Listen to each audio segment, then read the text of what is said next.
जी नमस्कार, आप देख रहे हैं द आवर न्यूज। मैं आज उस इंसान के बारे में बात कर रहा हूं जिन्होंने शिक्षा, कोई भी पार्टी में नहीं थे, निर्दलीय कैंडिडेट थे, निर्दलीय उम्मीदवार थे। विपिन सर, मैथनी विपिन सर, उन्होंने शिक्षा, स्वास्थ्य, रोजगार के लिए जनता के बीच रहे और इस उम्मीद में कि अगर जिस तरह से बिहार का विकास नहीं हो पा रहा और उन्होंने चुनाव लड़ने का फैसला किया। अब मैं उसी इंसान के बारे में कर रहा हूं कि जो मुखिया बनने से पहले अपने सामाजिक काम भी करते थे। उन्होंने एम्बुलेंस फ्री कर दिया था।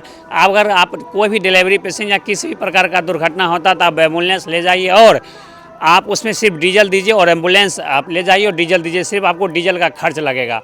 उसमें उसी इंसान के बारे में बात कर रहा हूँ जो मुखिया बनने से पहले रोड में स्ट्रीट लाइट जो सरकार का काम होता है, वो स्ट्रीट लाइट वो अपने रुपया से लगवाए थे। कई स्कूल में उन्होंने डिजिटल लैपटॉप पहुंचा दिए थे कि बच्चे की पढ़ाई में बाधा ना आवे। मैं उसी इंसान के बारे में बात कर रहा हूं कि जो महानार विधानसभा से निर्दलीय उम्मीदवार विपिन सर थे। पहले से ऐसे लग रहा था कि भैया विपिन सर जो थे लगभग वहाँ के बीजेपी के जो थे लगभग 20 साल से वहाँ के वो जीतते आ रहे थे। बीजेपी का वो गढ़ माना जाता था, लेकिन उनके बीच में ये इनका फाइट करना, वो भी निर्दलीय, कोई भी पार्टी से नहीं।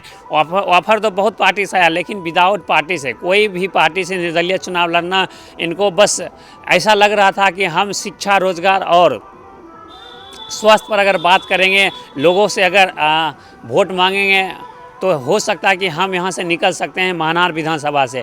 लेकिन अब आप कह सकते हैं कि हमको ये लगता है कि बिहार में विकास नहीं चाहिए।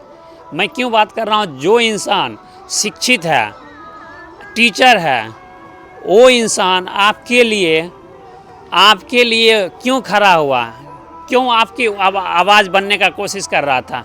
क्योंकि आपके क्षेत्र में जो विधायक थे वो विकास नहीं कर पा रहे थे, इसलिए वो अभी भी कह रहे थे अगर जो विधायक बीजेपी के जो विधायक थे, अगर उन्होंने ब्लॉक लेवल पर भ्रष्टाचारी ख़त्म कर देगा, स्वास्थ्य का अच्छा हो जाएगा, शिक्षा के क्षेत्र में अच्छा हो जाएगा, तो मैं चुनाव नहीं लड़ूंगा। अगर वो वादा कर दिए तो तब इन्होंने अपना खुद मुखिया से डायरेक्ट विधानसभा चुनाव लड़ने का फैसला किया। लेकिन मात्र 7700 इनको वोट आया। कहीं ना कहीं इस इंसान के लिए बुरा लगता है, दुख होता है। जो आपके बिहार के विकास के लिए शिक्षा की बात करेगा, रोजगार की बात करेगा, पलायन रोकने की बात करेगा, भ्रष्टाचारी मुक्त करने का महानार विधानसभा को मुक्त करेगा, उस इंसान को मात्र अगर 7700 वोट आता है तो अभी भी हम कह सकते हैं कि बिहार में पार्टी देखता है, कैंडिडेट नहीं देखता। पार्टी में चाहे वो आतंकवादी क्यों ना हो, कह सकते हैं कि पार्टी चाहे उसके खिलाफ 20 मर्डर केस हो, रेप केस हो, कुछ भी हो, रेप पीड़ित इंसान का कैंडिडेट खड़ा हो, लेकिन अगर उसे बीजेपी या आरजेडी या कोई पार्टी से टिकट मिल गया तो जनता वहाँ का सिर्फ पार्टी देखता है, कैंडिडेट नहीं देखता। अगर आपको सच में अगर बिहार को विकास के रूप में देखना चाहते हैं ना, तो पार्टी से हटकर, जाति से हटकर आपको वोट देना पड़ेगा। जिस दिन आप इस चीज़ को समझ जाइएगा तभी बिहार का विकास हो सकता है, अन्यथा कभी बिहार का विकास नहीं होगा। सभी नेता आएंगे, चुनाव के समय वादा करेंगे, लेकिन बस चुनाव ख़त्म और वादे ख़त्म।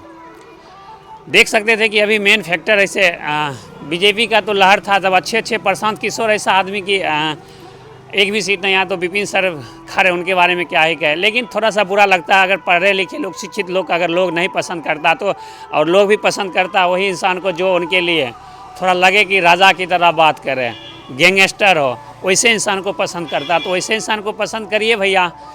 वही इंसान जो चुनाव में रुपया बांटता है, वैसे इंसान को लोग पार करता है। लेकिन विपिन सर को आप देखेंगे कि उनके पास जितना भी कॉल आया उन्होंने डायरेक्ट मना किया, भाई हम रुपया नहीं दे पाएंगे।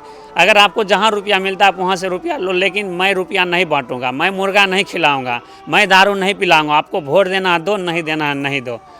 तो इसे कुछ इसका भी फैक्ट पड़ा है विपिन सर को, इस वजह से बहुत ही कम वोट आया है।